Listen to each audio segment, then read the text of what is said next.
विश्वकर्माय नमो नमः। शिल्पकारी नमो नमः। मंगलकारी नमो नमः। चक्रधारी नमो नमः। विश्वकर्माय नमो नमः। शिल्पकारी नमो नमः। मंगलकारी नमो नमः। चक्रधारी नमो नमः। विश्वकर्माय नमो नमः। श्री गुरुभ्यो नमः। हरि ओम। श्रीमत्कालिका कमटेश्वराभ्यां नमः। विश्वकर्म समारंभां कालहस्तेन्द्र मध्यमाम् अस्मदाचार्य पर्यन्तं वन्दे गुरुपरम्पराम्। वेदान्ताचार्यमाचार्यं भास्करं ज्ञानभास्करं धर्मस्थापिनं वन्दे कालहस्तं जगद्गुरुं। विश्वकर्म परब्रह्मणे नमः।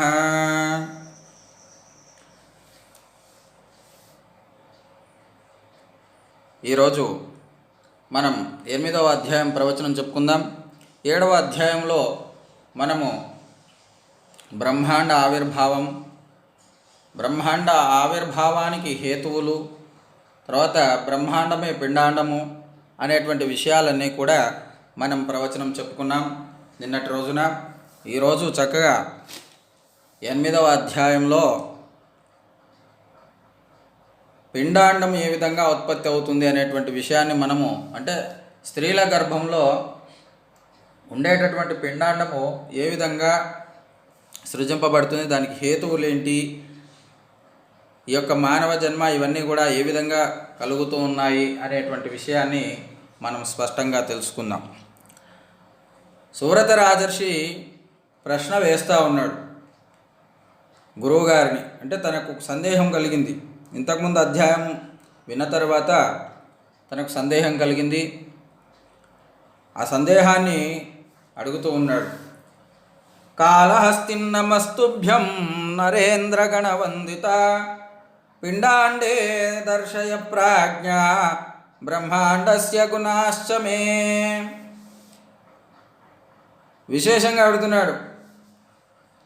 రాజులచే నమస్కరింపబడేటటువంటి ఓ మహాజగద్గురు, ఓ కాళహస్తముని, ఈ బ్రహ్మాండమునందలి గుణములు పిండాండమునందు ఎట్లు కలిగి ఉన్నవో, ఎట్లు వెలుగుచున్నవో, ఎట్లు ప్రకాశిస్తూ ఉన్నవో నాకు సవినయంగా బోధించండి అని చెప్పేసి అని అడుగుతూ ఉన్నాడు. స్పష్టంగా నాకు అర్థమయ్యే విధంగా ఆ విషయాన్ని నాకు చెప్పండి అని చెప్పేసి అని అడుగుతున్నాడు. బ్రహ్మాండంలో ఏ విధంగా అయితే గుణములు ఉన్నాయో, మరి బ్రహ్మాండము పిండాండము రెండు సమంగా చూడమని చెప్పారు కదా ముందల అధ్యాయాల్లో మీరు. మరి ఇప్పుడు ఈ అధ్యాయంలో నాకు స్పష్టంగా ఈ విషయం నాకు ఎరిగింపవలసిందిగా కోరుచున్నాను. ఈ పిండాండం ఎట్లా ఈ గుణాలన్నీ ఉన్నాయి బ్రహ్మాండంలో లాగా అనేటువంటి విషయము ఇక్కడ స్పష్టంగా గురువుగారిని అడుగుతూ ఉన్నారు. అప్పుడు స్వాముల వారు చెప్తా ఉన్నారు. పంచతత్వగుణాజంతౌ ఖ్యాతాః పంచేంద్రియాణి చ పంచశక్తిగుణాః పంచ ఖ్యాతాః కర్మేంద్రియాణి చ. ప్రాణులయందు ఆకాశాదులైనటువంటి పంచతత్వ గుణములే చెవి, చర్మము, కన్ను, నాలుక, ముక్కు అనేటటువంటి పంచ జ్ఞానేంద్రియాలు నాయన అని చెప్తున్నాడు.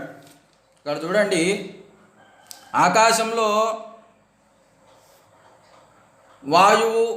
వాయువులో అగ్ని, అగ్నిలో జలము, జలములో భూమి, ఇవన్నీ కూడా ఉత్పన్నమైనాయని చెప్పేసి ముందటి అధ్యాయాల్లో మనం తెలుసుకున్నాం. అంటే పంచభూతాలు, పర్యాసము, తర్వాత వాటి యొక్క విపర్యాసము, ఇవన్నీ కూడా తెలుసుకున్నాం.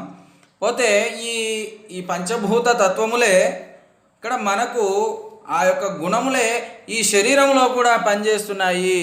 వాటి ప్రతీకలుగా ఏమేమి పనిచేస్తున్నాయి అనేటువంటి విషయంలో చెప్తా ఉన్నాడు అనమాట. ఇక్కడ ఏంటంటే చెవి, చర్మము, కన్ను, నాలుక, ముక్కు అనేటువంటి పంచ జ్ఞానేంద్రియములు ఇవన్నీ కూడా పంచతత్వ గుణముల చేత ప్రకాశిస్తూ ఉన్నాయి. ఇవన్నీ కూడా పంచశక్తుల యొక్క గుణములే వాక్పాని పాద పాయుపస్థలుగా ప్రఖ్యాతి చెందినవి. ఇకపోతే పంచశక్తులు ఏం పనిచేస్తున్నాయి అంటే మనిషిలో కొన్ని శక్తులు అవసరమై ఉన్నాయి. ఏదైనా పని చేయాలన్నా వ్యక్తిగతంగా ఏమైనా చేయాలన్నా, శరీరావస్థలు ఏమైనా బలవంతంగా చేయాలన్నా కూడా వాటికి శక్తులు అవసరం ఉన్నాయి. అవన్నీ కూడా దేనివల్ల జరుగుతున్నాయి అనేటువంటి విషయం చెప్తున్నాడు. ఇక్కడ పంచభూతాలు వచ్చేసినాయి. అష్టమూర్తి అని చెప్పేసి చెప్పబడింది కదా విశ్వకర్మ. అష్టమూర్తి అంటే అష్టవిధమైనటువంటి కారణ హేతువులు ఏవైతే ఉన్నాయో సృష్టికి, అవన్నీ బ్రహ్మాండంలో ఏ విధంగా ఉపయోగపడ్డాయో మళ్ళీ పిండాండంలో కూడా అట్లాగే. అంటే పంచభూతాలు, సూర్యచంద్రులు, తాను, అవి 5, ఇవి 3, 8 అనమాట. ఈ 8 కూడా ఇక్కడ పిండాండంలో ఏ విధంగా ఉపయోగపడుతున్నాయి, వాటికి ప్రతీకలుగా దేనికి ఉన్నాయి అనేటువంటి విషయం చెప్తున్నారండి. ఇక్కడ విషయం చూడండి. చంద్ర సూర్యాత్మనామైకో గుణ ప్రోక్తో మనస్వితి మనస్సర్వేంద్రియాణం చ ప్రత్యక్షే చ ప్రవర్తకం. చంద్ర సూర్యాత్మ నామైకో గుణ. చంద్రసూర్యులను వారు మనోరూపులై ఉన్నారు. ఇక్కడ దేని రూపులై ఉన్నారంటే మనోరూపులై ఉన్నారు. ఈ చంద్రుడు, చంద్ర సూర్యాత్మ అనేటువంటి వాళ్ళు మనోరూపులై ప్రకాశిస్తున్నారు. ఈ మనస్సే దశ ఇంద్రియములకు విషయములందు ప్రవర్తింపజేసి ప్రత్యక్ష ప్రమాణమునకు ప్రవర్తకమగుచున్నది. ఇక్కడ చూడండి విషయం, మనిషి యొక్క బిహేవియర్ అంటుంటాం, ప్రవర్తన. ఈ ప్రవర్తన కారణం ఏంటి అంటే దానికి ఈ దశేంద్రియములు. ఈ దశేంద్రియములు ఏ విధంగా పడుతున్నాయి అంటే ఇవన్నీ మనో ఇంద్రియం ద్వారా పడుతున్నాయి. సూర్య చంద్ర ఆత్మల ద్వారా ఇవన్నీ జరుగుతున్నాయి. మనోరూపులై ఉన్నారు వీళ్ళంతా. అవన్నీ కూడా సూర్యచంద్ర ఆత్మ స్వరూపంతో. అక్కడ పరమాత్మ బ్రహ్మాండానికి ఆత్మ అయితే ఇక్కడ పిండాండంలో ఆత్మస్వరూపమే పరమాత్మ స్వరూపం అనమాట. అది మనం గ్రహించాలి. దానికే ఉదాహరణ చెప్తున్నాం. ఆకాశస్య గుణశబ్ద. ఆకాశానికి ఉన్న గుణం ఏంటి అంటే శబ్దగుణం. ఇది వేదాంతంలో వస్తుంది. అద్వైత సిద్ధిలో వేదాంతంలో స్పష్టంగా చెప్పబడుతుంది. అదే ఇక్కడ మనకు పురాణంలో స్పష్టంగా కాళహస్తేంద్ర స్వాముల వారు గుణానికి కలిగినటువంటి తన్మాత్రలు చెప్తా ఉన్నారు. ఆకాశస్య గుణశబ్ద స్తబ్దో మను సంజ్ఞక వాయు స్పర్శ గుణ ప్రోక్త సస్పర్శో మయ ఉచ్యతే రూపమగ్ని గుణం ప్రోక్తం త్వష్టా తద్రూప ఉచ్యతే రసో జల గుణ ప్రోక్త తద్రసశిల్పి రూపక గంధో భూమి గుణ ప్రోక్తో విశ్వజ్ఞో గంధ ఉచ్యతే. చూడండి విశేషం ఎట్లా చెప్తున్నారు అంటే ఆ తన్మాత్రలు ఈ పంచబ్రహ్మలే తన్మాత్రలై ఉన్నారు అని చెప్పేసి చెప్తున్నారు. ఆకాశం యొక్క గుణం శబ్దము. ఆ శబ్దమే మనువు. మనుబ్రహ్మ ఎవరు? ఆకాశము శబ్దము. శబ్దస్వరూపమే మనువు. తర్వాత వాయువు యొక్క గుణము స్పర్శ. ఆ స్పర్శయే మయబ్రహ్మ. తర్వాత అగ్ని గుణము రూపం అనమాట. అగ్ని అంటే వెలుతురు. రూపం చూడాలంటే వెలుతురుంటేనే మనం రూపం చూస్తాం, లేదనుకోండి రూపం కనపడదు. మనకు ఇప్పుడున్నటువంటి ఆధునిక శాస్త్రపరంగా ఒక వస్తువుని మనం చూడాలి అంటే దాని మీద కాంతి పడాలి. అది ప్రతిపాదించారు. అది ఎప్పుడో శాస్త్రంలో ప్రతిపాదింపబడినటువంటి విషయం. ఒక వస్తువుని మనం చూడాలి అంటే దాని మీద కాంతి పడాలి. మొదట కాంతి ఎప్పుడైతే పడుతుందో అప్పుడు ఆ వస్తువు మన కంటికి కనిపిస్తుంది. కాబట్టి ఇక్కడ దానికి ప్రతీక ఏంది అంటే కాంతి. కాంతి అంటే అగ్ని. ఆ అగ్ని ఏం చూపిస్తుందంటే రూపాన్ని చూపిస్తుంది. ఈ రూపమే త్వష్ట బ్రహ్మ. తర్వాత రసము జలం యొక్క గుణం. అర్థమైందండి? రసము జలం యొక్క గుణం. ఆ రసమే శిల్పి యొక్క తత్వం అన్నమాట. ఆ రసమే శిల్పి బ్రహ్మ, ఎవరో కాదు. గంధము భూమి యొక్క గుణం. గంధం ఏంటి? భూమి యొక్క గుణం. వాసన అంటాం మనం. ఆ గంధము భూమి యొక్క గుణము. ఆ గుణమే ఆ గంధమే ఆ విశ్వజ్ఞ భగవానుడు. ఈ పంచబ్రహ్మలే ఈ శబ్ద స్పర్శ తర్వాత రూప రస గంధములుగా ప్రకాశిస్తూ ఉన్నారు. పంచబ్రహ్మలు ఎవరో కాదు, ఈ పంచతత్వములు పంచ తన్మాత్రలే పంచబ్రహ్మలు. మనం అనుకుంటాం పంచబ్రహ్మలు ఇంకెక్కడో ఉన్నారు. ఎక్కడా ఉండరు, వీటి రూపంలోనే ఉన్నారు. కాబట్టి ప్రకృతిని ఆరాధించడమే భగవతత్వం. అంతకుమించినటువంటి భగవతత్వం లేదు. భగవంతుడు తెలుసుకోవాలంటే వీటన్నిటిని విచారిస్తే భగవంతుడు దొరుకుతాడు. మన సమాజంలో, మన హిందూ ధర్మంలో భగవంతుడు ఏ విధంగా మారిపోయినాడంటే ఈయన ఎన్నో కోట్ల పాపాలు చేసి ఒక పూజ చేయగానే భగవంతుడు భక్త నీకేం వరం కావాలో కోరుకో అని ప్రత్యక్షం అవ్వాలి ముందర.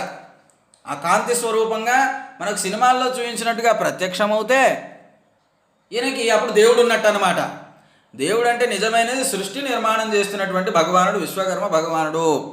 ఆ విశ్వకర్మ భగవానుడు సృష్టి నిర్మాణం చేసుకుంటూ వస్తున్నాడు. ఆయన అసలైనటువంటి భగవానుడు. ఆయన యొక్క తత్వమే ఇదంతా విలసిల్లింది. ఆయన యొక్క తత్వంలోనే ఈ పురాణ పురుషాదులందరూ కూడా విలసిల్లున్నారు. యక్ష కిన్నెర గంధర్వాదులంతా కూడా విలసిల్లుతూ వస్తూ ఉన్నారు. వారే ఈ పంచబ్రహ్మలు, వారే ఈ పంచతత్వములు, వారే ఈ పంచతన్మాత్రలు. ఇవన్నీ కూడా మనం గ్రహించాలి. కానీ భగవంతుడు కనిపించట్లేదు నాకు అని చెప్పేసి లేడని చెప్పడం కానీ, భగవంతుడు ఇలా ప్రత్యక్షం అవ్వాలని కానీ అనుకోవటం పరమ మూర్ఖత్వం అనమాట. మనకు ఏ విధంగా ఉండాలంటే భగవంతుడు క్యాలెండర్లో కనిపించినట్టుగా ఒక గద పట్టుకొని హనుమంతుడు వస్తే భగవంతుడు అని ఆయన ప్రత్యక్షంగా కనిపించాలి. ఈడ చేసిన పాపాలకి ఆయన ప్రత్యక్షంగా కనిపించాలి. వాళ్ళకేం అవసరం అండి? వాళ్ళు దివ్యలోకాల్లో దివ్యత్వంతో విరాజిల్లుతూ ఉంటారు. కాబట్టి మనం ఏదో కొద్ది భక్తితో వాళ్ళని ఆహ్వానిస్తే వచ్చే ప్రసక్తి లేదు. ఈ తన్మాత్రలు ఈ పంచభూతాల రూపంలోనే భగవంతుడు మనకి వ్యక్తి రూపంలోనో ఇంకో రూపంలో సహాయం చేస్తూ ఉంటాడు. ఇంకొక కాలం రూపంలో భగవంతుడు మనల్ని అనుగ్రహిస్తూ ఉంటాడు. కాబట్టి భగవంతుడు అనేవాడు ఈ విధంగా ఉన్నాడు, ఈ విధంగా సృష్టి చేస్తున్నాడు. ఇది తెలుసుకోవాలి. ఆదిశక్తి గుణోయచ్చ వచనం పరికీర్తితం. ఇక్కడ విశేషం చెప్తా ఉన్నారు ఏంటంటే, మరి ఇక పంచబ్రహ్మలు ఈ విధంగా శబ్దస్పర్శ రూపగంధ రస ఆదులుగా మనకు చెప్పబడ్డారు. పోతే ఇక పంచశక్తులు ఏం చేస్తున్నారు మన శరీరంలో, ఈ పిండాండంలో, ఈ శరీరంలో ఏం చేస్తున్నారు అనేటువంటి విషయంలో ఇక్కడ విశేషంగా గురుగారు చెప్తా ఉన్నారు. ఆదిశక్తి గుణోయచ్చ వచనం పరికీర్తితం ఇచ్ఛాశక్తి గుణోయశ్చ గమనం యత్ర కుత్రచిత్ క్రియాగుణ ఆదానం మాయాస్తు విసర్జనం ఆనందోజ్ఞశక్తిశ్చ కర్మేంద్రియ గుణా ఇమే మనోగుణ సుఖం దుఃఖం చంద్రార్క పరమాత్మనాం. ఎంత అద్భుతం చూడండి ఈ సృష్టి యొక్క నిర్మాణం. ఈ పిండాండం కూడా ఎంత అద్భుతంగా ఉంది చూడండి. ఇదంతా అర్థం చేసుకుంటే భగవత్ స్వరూపం అంతా కూడా ఇందులోనే కనిపిస్తుంది మనకంతా కూడా. ఇక ప్రత్యక్షంగా మనకు అనుకున్న విధంగా కాకుండా ఈ విధంగానే భగవతత్వం కనిపిస్తుంది. ఆదిశక్తి యొక్క గుణం ఏమిటంటేనండి, మనం మాట్లాడేటటువంటి శక్తి ఏదైతే ఉన్నదో, మాట్లాడడానికి లోపటి నుంచి వచ్చేటటువంటి శక్తి, అది ఆదిశక్తి. తర్వాత ఇచ్ఛాశక్తి గుణము ఎచ్చటకైనా నడచటం. అంటే ఇచ్ఛాశక్తి గుణో యశ్చ గమనం ఎత్ర కుత్రచిత్. ఇచ్ఛాశక్తి గుణం ఏం పని చేస్తుంది అంటే, ఎత్ర కుత్రచిత్, ఎక్కడికైనా మనం వెళ్ళాలి అంటే ఆ వెళ్ళేటందుకు శక్తి అవసరం. మనం అనుకుంటాం, అబ్బా నాకు చేత కావట్లేదండి, నాకు ఈరోజు అంత నీరసంగా ఉన్నానండి అంటే అది ఏ శక్తి లోపం? ఇచ్ఛాశక్తి లోపం అన్నమాట. శరీరంలో ఇచ్ఛాశక్తి ఎనర్జీ అంటాం మనం. ఆ ఎనర్జీ, బాడీ నడవడానికి ఏదైతే శక్తి కావాలో ఆ శక్తి ఏదైతే ఉన్నదో అది ఇచ్ఛాశక్తి అన్నమాట. ఆ ఇచ్ఛాశక్తి మనలో సవ్యంగా పనిచేస్తేనే మనం అక్కడ ఇక్కడికి వెళ్ళడానికి తిరగడానికి సరిపోతుంది. క్రియాయా గుణ ఆదానం మాయాస్తు విసర్జనం. ఇకపోతే క్రియాశక్తి ఏం చేస్తుంది అంటే, చేతులకు ఉంటుంది క్రియాశక్తి. ఏమిటి ఈ చేసే పని అంటే, వస్తువులు ఇవ్వటం తీసుకోవటం, ఏదైనా కర్మ చేయటం దీని యొక్క లక్షణం. క్రియాశక్తి అంటే పని చేయటం అన్నమాట. ఇచ్చి పుచ్చుకోవటం, ఎవరికైనా ఇవ్వాలి అంటే చేతితో మనం ఇస్తూ ఉంటాం. కాబట్టి ఆ చేతులకు ఉండేటటువంటి శక్తి, కరములకు ఉండేటటువంటి శక్తి ఏం శక్తి అంటే ఇది క్రియాశక్తి. దీని ద్వారానే మనం ఏదైనా కార్యాన్ని సాధిస్తూ ఉంటాం. వ్రాయటం, చేయటం కానీ, ఎవరికైనా వస్తువులు ఇవ్వటం కానీ, మన కంప్యూటర్లు ఆపరేట్ చేయటం కానీ, రిమోట్లు ఆపరేషన్ చేయటం కానీ, తలుపులు తీయటం కానీ, గడియ పెట్టడం కానీ, ప్రతిదీ కూడా ఈ చేతులతో, కరములతో సాధ్యమవుతుంది. కాబట్టి ఈ కరములకు ఉండేటటువంటి శక్తి ఏంటంటే క్రియాశక్తి. ఇకపోతే మాయాశక్తి ఏం చేస్తుంది అంటే, మాయాశక్తి విసర్జనం. మాయాశక్తిస్తూ విసర్జనం. ఈ మాయాశక్తి మన యొక్క మలమూత్రాలు విసర్జించడానికి ఉపయోగపడుతుందన్నమాట. మనం బాత్రూమ్ వెళ్ళినప్పుడు మలమూత్రాదులు విసర్జించేటప్పుడు లోపటి నుంచి మనము మూత్రాన్ని కానీ మలాన్ని విసర్జించడానికి బలంగా మనం ప్రయోగిస్తూ ఉంటాం. అలాంటి బలం ఏదైతే ఉన్నదో ఆ బలం ఎవరు అంటే మాయాశక్తి. మూత్రము మలము ఇవి రెండు కూడా విసర్జించడానికి ఉపయోగించేటటువంటి శక్తి. ఇది లింగస్థానము కానీ కుదస్థానమున కానీ ఉంటుంది. ఈ శక్తి మాయాశక్తి అన్నమాట. ఈ శక్తి ద్వారానే మనం మలమూత్రాదులు విసర్జిస్తూ ఉంటాం. తర్వాత జ్ఞానశక్తి ఏం చేస్తుంది అంటే 5వ శక్తి ఆనందో జ్ఞానశక్తిశ్చ కర్మేంద్రియ గుణ ఇమే. జ్ఞానశక్తి ఏం చేస్తుంది అంటే మర్మేంద్రియము ద్వారా ఆనందించుట. అంటే ఒక సృష్టి జరపడానికి అవసరమయ్యేటటువంటి అవయవాలు ఏవైతే ఉంటాయో వాటి ద్వారా మర్మేంద్రియములు యోని లేదా లింగం ఈ రెండిటి ద్వారా ఆనందించటము ఏదైతే ఉన్నదో ఆ ఆనందం పొందటం అనేటువంటిది ఏదైతే ఉన్నదో అది ఆ శక్తి ఎవరు అంటే జ్ఞానశక్తి. అంటే అది జ్ఞానానికి సంబంధించినటువంటి శక్తి. కాబట్టి ఆ సంభోగించేటటువంటి సమయంలో వచ్చేటటువంటి శక్తి ఆనందము ఏదైతే ఉన్నదో అది అనుభవింపజేసేటటువంటి శక్తి ఏదైతే ఉన్నదో ఆనందాన్ని అనుభవింపజేసేటటువంటి శక్తి అది జ్ఞానశక్తి. కర్మేంద్రియ గుణ ఇమే ఇవన్నీ కూడా వదనాదాన గమన విసర్జన ఆనందములు అనేటటువంటి కర్మేంద్రియముల యొక్క గుణములు. ఇవన్నీ కూడా ఇవి ఈ శక్తుల యొక్క స్వరూపములని తెలుసుకోవాలి. ఇక మనస్సు యొక్క గుణములు ఏంటంటే మనస్సు ఏం పని చేస్తుంది మరి అంటే చంద్రుడు మనస్కారకుడు కదా. ఈ మనస్కారకం ఏం చేస్తుంది అంటే సుఖ దుఃఖ రాగద్వేషాదులకు ఇవి కారకం అన్నమాట. మనిషి సుఖం అనుభవించాలన్నా మనస్సు కారణమై ఉంటుంది కదా. కాబట్టి ఈ మనస్సు చంద్రుడిని అనుసరించి ఉంటుంది. చంద్రమా మనసో జాతః అని చెప్పేసి వేదం చెప్తుంది కదా పురుష సూక్తం మనకి. కాబట్టి ఆ విరాట్ పురుషునికి అక్కడ ఆ విరాట్ పురుషుని నుంచి మనకి చంద్రుడు ఉత్పత్తి అయితే ఆ చంద్రుడి నుంచి మనకి ఈ యొక్క సుఖ దుఃఖాదులు రాగద్వేషాదులు కలుగుతున్నాయి. ఇవి చంద్ర సూర్య పరమాత్మల నుండి కలిగినవే. రాగద్వేషాదులు ఎవరి వల్ల? సూర్యుడి వల్ల. సుఖ దుఃఖాదులు చంద్రుడి వల్ల. వీటి వల్ల కలుగుతూ ఉన్నాయి. శ్రోత్రం శబ్ద గుణంగ్రాహ్యమాకాశమితి కీర్తితం గాత్రం స్పర్శాస్పదం జ్ఞేయం తద్వాయోరిది కీర్త్యతే నేత్రం రూపాశ్రయం ఖ్యాతం తత్తేజ పరికీర్తితం జిహ్వా రసగుణగ్రాహ్య సాజలం పరికీర్తిత ఘ్రాణం గంధగుణగ్రాహ్యం పృథ్వీ సా పరికీర్తిత. ఎంత అద్భుతంగా చెప్పబడిందో చూడండి. ఈ యొక్క బ్రహ్మ వేదాంతం అంతా కూడా ఇందులో స్ఫుటంగా గోచరింపబడుతున్నది. శ్రోత్రేంద్రియములు అంటే చెవి శబ్ద గుణమును గ్రహించును. అది ఇంకొక తత్వం లేదు. చెవికి చూసే గుణం లేదు, చెవికి రుచి చూసే గుణం లేదు, తర్వాత చెవికి వాసన పీల్చేటటువంటి గుణం లేదు. కేవలం ఉన్న గుణం ఏంటి అంటే అది శబ్ద గుణమును గ్రహిస్తుంది అంతే. దాని యొక్క పని అది చేస్తుంది. అది ఆకాశం నుండి పుట్టింది. దేని నుంచి పుట్టింది? ఈ శబ్దము ఆకాశం నుంచి పుట్టింది. శరీరము అంటే చర్మము స్పర్శ గుణం కలిగింది. అర్థమైందండి? శరీరం పైన ఉండేటటువంటి చర్మం ఏదైతే ఉన్నదో ఇది స్పర్శ గుణం. మనము ఎవరైనా తగలగానే లేకపోతే వాయువు వీచగానే వేడి ఇవన్నీ కూడా చెప్తుంది, ఎంబడే మెదడుకు అందిస్తూ ఉంటుంది. ఇది స్పర్శ. ఈ స్పర్శన వాయువు నుండి పుట్టిందనమాట. తర్వాత కన్ను రూపములను తెలుసుకొనును. కన్ను దేన్ని తెలుసుకుంటుంది? రూపాలను తెలుసుకుంటుంది. అది అగ్ని నుంచి పుట్టింది. అంటే అక్కడ వెలుతురు నుంచి పుట్టింది అనమాట. అగ్ని అంటే వెలుతురు అని, ఆ తేజస్సు అని. ఆ తేజస్సు ఏదైతే ఉంటుందో అది ఒక వస్తువు మీద పడితేనే కన్ను గ్రహిస్తుంది. అంటే కన్ను దేనికి సంబంధమైనది అంటే ఇక్కడ వేదాంతంలో చెప్పబడుతుంది ఏమిటంటే అగ్నికి సంబంధించినది. ఇక జిహ్వ అంటే నాలుక. నాలుక ఏం చేస్తుందండి అంటే రుచి గ్రహించడం. దాని యొక్క పని ఏంటంటే రుచి గ్రహించడం. అది రుచి తెలుసుకుంటుంది. అది దేని ఆధారంగా ఉంది? అది రసం అంటే జలభూతం నుంచి పుట్టినది, రసగుణం అన్నమాట. తర్వాత ఘ్రాణం, ముక్కు. ఘ్రాణం అంటే ముక్కు. ఇది ఏం చేస్తుంది? దీని యొక్క తత్వము అంటే గంధము అంటే వాసనలను పీల్చుకొనటమే.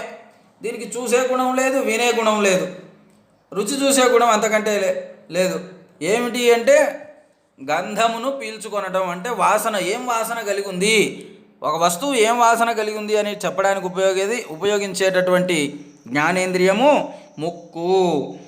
అది పృథ్వీ నుండి కలిగింది. ఇవి ఆయా భూతముల సాత్వికాంశముల నుండి పుట్టినవన్నమాట ఇవన్నీ తెలుసుకోవడానికి. అట్లా ఇకపోతే ఆదిశక్తిస్తు వదన మిచ్ఛాశక్తి పదద్వయం పాణిద్వయం క్రియాశక్తిర్ మాయాశక్తిర్ గుదం చ జ్ఞానశక్తిరూపస్థం చ మనో హృదయ పంకజం.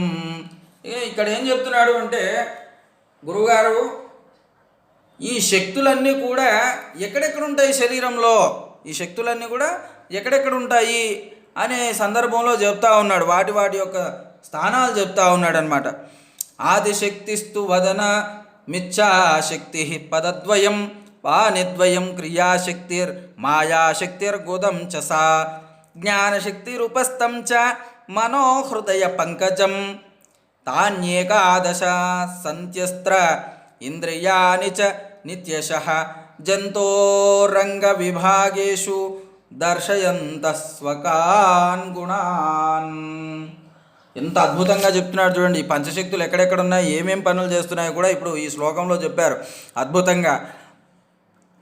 మాటలాడించేటటువంటి ముఖము అంటే నోరు ఆదిశక్తి స్వరూపం. మన లోపల ఉన్నటువంటి మాట్లాడేటటువంటి నోరు ఏ స్వరూపం అండి? పంచశక్తుల్లో అంటే ఆదిశక్తి స్వరూపం.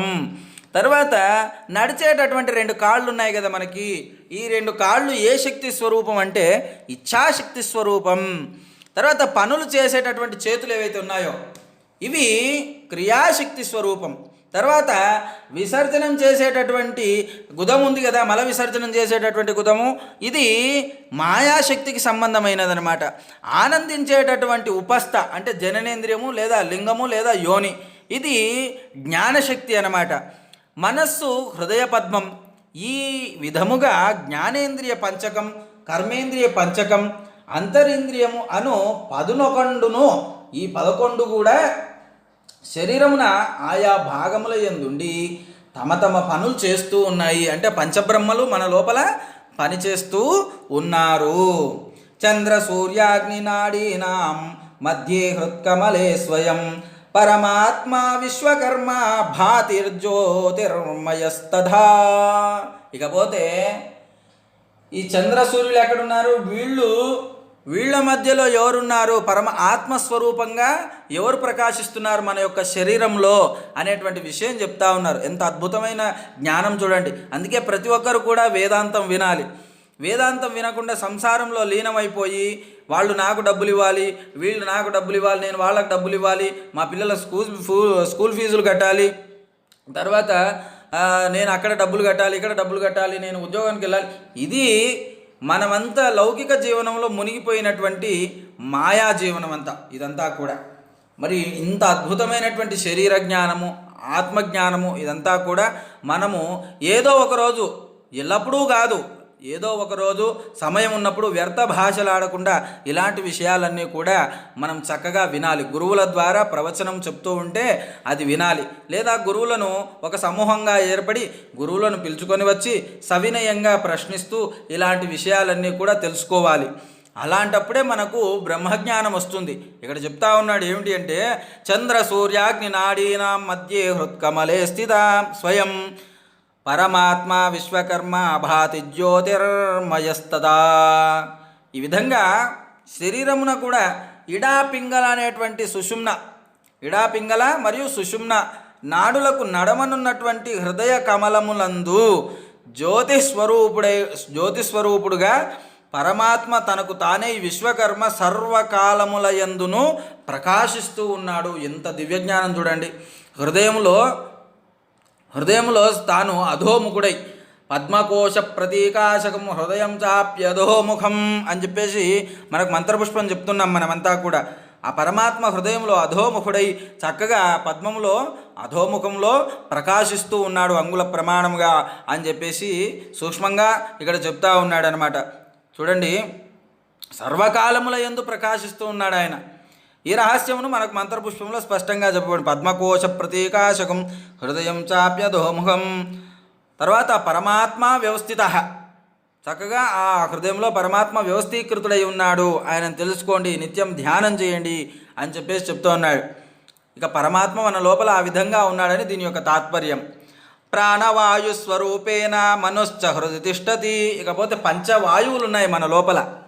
ఈ పంచవాయువులు ఏ విధంగా ఎవరెవరై మనని పరిపాలిస్తున్నారు ఈ శరీరాన్ని అనేటువంటిది ఇక్కడ చెప్తా ఉన్నాడు. మనకు ఈ జ్ఞానమంతా వినకపోతే అసలు శరీర జ్ఞానం అనేటువంటిది మనకు కలగదు. అవి కొన్ని గోచరములు, కొన్ని అగోచరములు. ఎందుకంటే అవి గురువుల ద్వారా విని మాత్రమే తెలుసుకోవాలి. కొన్ని బుద్ధికి సరిపడేటువంటి, కొన్నేమో అనుభవానికి వచ్చేటివి, కొన్నేమో భౌతిక దృష్టితో చూసేటటువంటివి. కాబట్టి కొన్ని వినాలి, కొన్ని అనుభవంలోకి తెచ్చుకోవాలి, కొన్ని ఊహించాలి. ఈ విధంగా ఉంటుంది. ఇక్కడ విషయం చెప్తా ఉన్నాడు. ప్రాణవాయు స్వరూపేణ మనుశ్చ హృది తిష్టతి. మనువు ప్రాణవాయు స్వరూపుడై హృదయం నందు ఉంటాడనమాట. మనుబ్రహ్మ ప్రాణవాయు స్వరూపంలో ఎక్కడుంటాడు? హృదయమునందు ఉంటాడు. అపానవాయు రూపేణ గుదే తిష్టతి వైమయ. మయుడు అపానవాయువు రూపంలో మలద్వారం దగ్గర అంటే గుదమునందు తిష్ట చేసి ఉంటాడు. ఆయన అక్కడ ఉంటాడు అనమాట. ఆయన స్థానం అక్కడ ఉన్నది, మయుడి యొక్క స్థానం. వ్యానవాయు స్వరూపేణ త్వష్ట సర్వత్ర తిష్టతి. వ్యానం అంటే వ్యాపించి ఉండేటువంటి వాయువు. ఈ వ్యాపించి ఉండేటువంటి వాయువు స్వరూపేణ సర్వత్ర తిష్టతి. ఈయన త్వష్టబ్రహ్మ స్వరూపుడై ఈ వ్యానవాయువు అంతటా శరీరం అంతటా వ్యాపించి ఉన్నది అని చెప్పేసి చెప్తున్నాడు. ఉదానవాయు రూపేణ శిల్పి కంటేతు తిష్టతి. ఉదానవాయు స్వరూపమయ్యి ఈ శిల్పి బ్రహ్మ ఎక్కడ ఉన్నాడు అంటే కంఠమునందు నివసిస్తూ ఉన్నాడు. సమానవాయు రూపేణ విశ్వజ్ఞో నాభిదేశకే. సమానవాయు స్వరూపుడై విశ్వజ్ఞ బ్రహ్మ నాభిదేశంలో ఉంటున్నాడు అన్నమాట. పంచశక్తి స్వరూపేణ మూర్ధ్ని నాగాది వాయవ. పంచశక్తి స్వరూపంతో అంటే తలపైన ఈ నాగాది వాయువులు ఉన్నాయి. మళ్ళా నాగాది వాయువులు ఉన్నాయి. ఈ 5 కూడా కూర్మాది వాయువులు, ఇవన్నీ కూడా పంచశక్తి స్వరూపంతో శిరస్సున మనకు నివసిస్తూ ఉన్నారు వీళ్ళంతా కూడా అని చెప్పేసి చెప్తున్నారు. బ్రహ్మాండ ఇవ పిండాండే సప్తత్వచిత తారకా దంతలోమనఖానాం చ వ్యాజా తిష్టంతి సువ్రత. ఓ సువ్రత రాజా, బ్రహ్మాండమునందువలనే పిండాండమున కూడా అంటే ఈ దేహంలో, ఈ శరీరంలో దంత రోమ నఖములు పేరుతో సప్త తారకలు ఉంటాయి. తారకులు ఆకాశంలో నక్షత్రాలు ఏ విధంగా ఉన్నాయో, ఆకాశంలో నక్షత్రాలు ఏ విధంగా ఉన్నాయో మన లోపల కూడా సప్త తారకలు ఉన్నాయి. ఏ రూపంలో ఉన్నాయి ఇవన్నీ అంటే దేహంలో దంతములు, రోమములు, నఖములు. దంతములు అంటే పళ్ళు, రోమములు అంటే వెంట్రుకలు, నఖములు అంటే గోళ్ళు. ఈ గోళ్ళ రూపంలో, వెంట్రుకల రూపంలో, దంత రూపంలో ఈ సప్త తారకలు మన లోపల విలసిల్లుతూ ఉన్నాయి.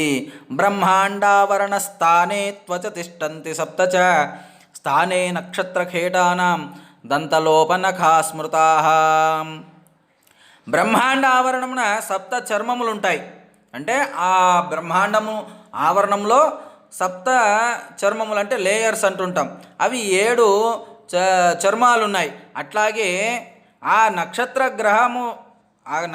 గ్రహముల తావున అదే రీతిగా దంతములు, రోమములు, గోళ్ళు కూడా మనకు ఈ విధంగా ఉన్నాయి. సప్త తారకలే సప్త చర్మములుగా బ్రహ్మాండానికి ఉన్నాయి అని చెప్తున్నాడు.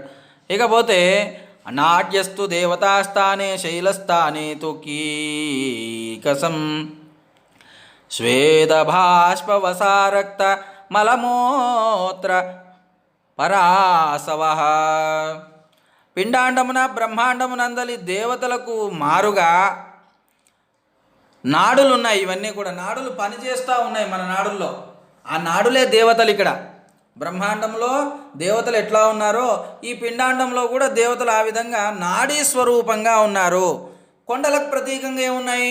మరి సృష్టిలో కొండలు ఉన్నాయి కదా అంటే ఇక్కడ కొండలకు ప్రతీకగా మన యొక్క శరీరంలో ఎముకలు ఉన్నాయన్నమాట. ఎముకలు, చెమట, కన్నీరు, కొవ్వు, మలమూత్రాదులు ఇవన్నీ కూడా బ్రహ్మాండంలో ఏ విధంగా ఉన్నాయో దేవతల ప్రతీకంగా ఇవన్నీ మన లోపల ఉన్నాయి అని చెప్పేసి చెప్తున్నారు స్వాముల వారు. బడబానల రూపేణ జఠరాగ్నిశ్చ తిష్టతి. ఇకపోతే బ్రహ్మాండంలో బడబానలం అనేటువంటి అగ్ని ఉన్నది. మరి ఈ పిండాండంలో ఈ శరీరంలో ఎక్కడున్నదంటే మధ్యాహ్నం 1 కాగానే బాగా ఆకలేస్తుంది. ఆకలి ఏమిటి అంటే జఠరాగ్ని. అదే అక్కడ బడబానల రూపంలో అంటే ఈ జఠరాగ్ని ఆ బడబానల స్వరూపంలో ఈ శరీరంలో ఉన్నదనమాట. బడబానల రూపేణ జఠరాగ్నిశ్చ తిష్టతి తద్దాహాత్ క్షుత్పిపాసే చ జనితే జంతు దుఃఖాదే. ఆ బ్రహ్మాండంలో ఆ బడబాగ్ని వల్లనే మన పిండాండంలో మన శరీరంలో కూడా జఠరాగ్ని ఉంటుంది. దాని యొక్క తాపము చేతనే మనమంతా కష్టపడేది దేనికోసం అంటే ఈ జానెడు పొట్టకూటి కోసమే. ఆ జానెడు పొట్ట నింపడం కోసమే ఇవన్నీ కూడా పనులు చేస్తూ ఉన్నాం. ఈ సృష్టి అంతా కూడా నడుపుతూ ఉన్నాడు. ఈ బ్రహ్మాండం అంతా కూడా నడిచేది ఏ విధంగా నడుస్తుంది? ఈ జంతువులన్నీ అంటే ఆ జానెడు పొట్ట నింపుకోవడం కోసమే పొద్దుదాకా కష్టపడుతున్నాడు. ఆ కష్టపడటంలోనే ప్రాణులకు దుఃఖకారకములైన ఆకలి దప్పులు పుడతా ఉన్నాయి దీంట్లో. దానికోసం ఇదంతా తాపత్రయం మనుషులకు. అదే చెప్తా ఉన్నాడు. దాని యొక్క భావం తాపం చేతనే ప్రాణులకు దుఃఖకారకములైనటువంటి ఆకలి దప్పులు పుడుతున్నాయి ఈ శరీరంలో. ఈ యొక్క బడబాగ్ని జఠరాగ్ని వల్ల. ఆ బ్రహ్మాండంలో బడబాగ్ని ఉంటే ఇక్కడ మన పొట్టలో జఠరాగ్ని ఉంది. మధ్యాహ్నం 1 కాగానే ఆకలి అవుతూ ఉంటుంది. మళ్ళీ సాయంత్రం రాత్రి 8, 9 కాగానే ఆకలి అవుతూ ఉంటుంది. పొద్దున్నే మళ్ళీ ఆకలి అవుతూ ఉంటుంది. ఈ విధంగా ఈ ఆకలి అనేటువంటిది ఏ విధంగా జరుగుతుంది అంటే జఠరాగ్ని రూపంలో మన లోపల అగ్ని పుట్టిస్తూ ఉంది.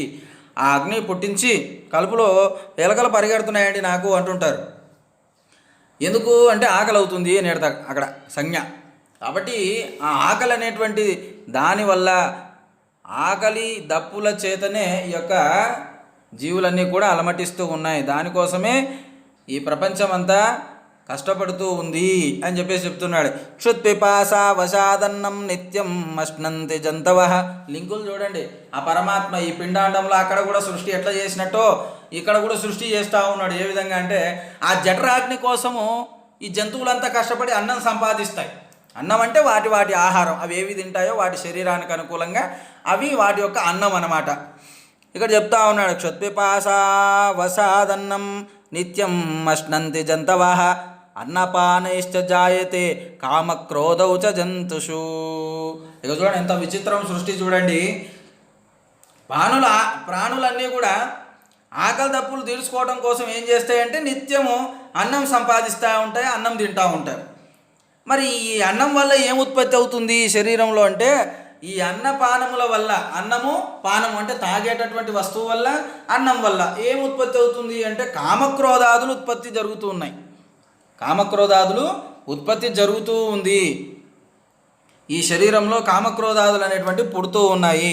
తాభ్యాం జాతౌ లోభమోహో తాభ్యాం చ మదమత్సరౌ ఏతైశ్చ రిపుభిషడ్భిః జ్ఞానహీనాస్తు దుఃఖితాః.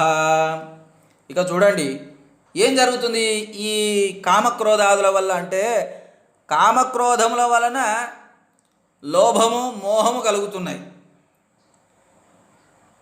వాటి వలన మదమాత్సర్యాలు పుడుతున్నాయి. 2 ఉత్పత్తి అవుతాయి, కామము క్రోధం.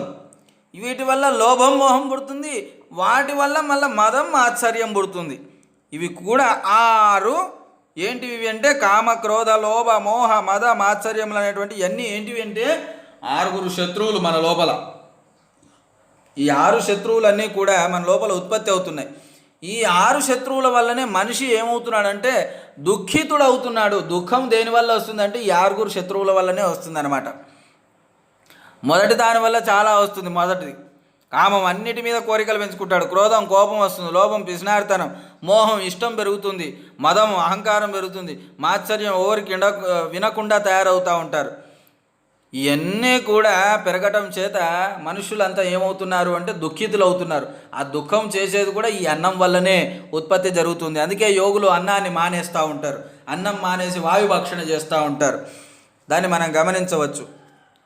సవేత్తి పరమాత్మానం శాంతం హృత్పద్మస్థితం తస్మాత్ భవతి జన్మభ్యో జీవరాశి పునః పునః. ఈ కామక్రోధాదుల వల్ల ప్రాణులు హృదయమునందు నివసించేటటువంటి ప్రకాశించేటటువంటి శాంతుడైనటువంటి ఆ విశ్వకర్మ పరమాత్మను తెలుసుకోకుండా ఉన్నారు.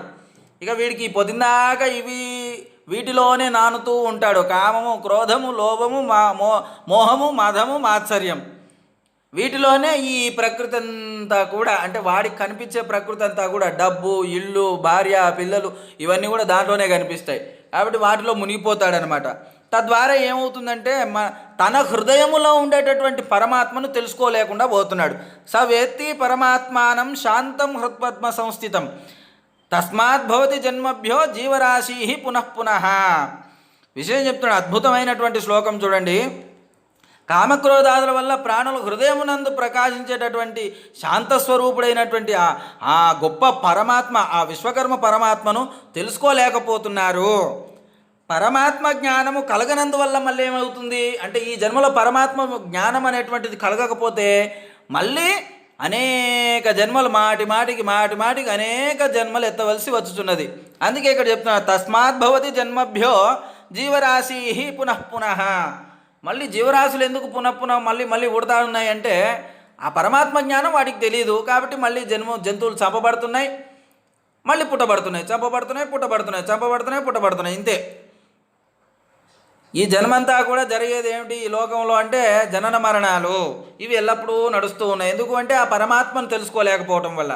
మనిషి ఇదంతా తెలుసు, ఇలా పురాణాలు ఈ జ్ఞానం అంతా తెలుసుకున్న తర్వాత కూడా పరమాత్మను పొందేటటువంటి ప్రయత్నం చేయడు. ఎందుకంటే వాడికి పూర్వజన్మ పాపకర్మల వల్ల మళ్ళీ అజ్ఞానంలో మునిగిపోతాడు.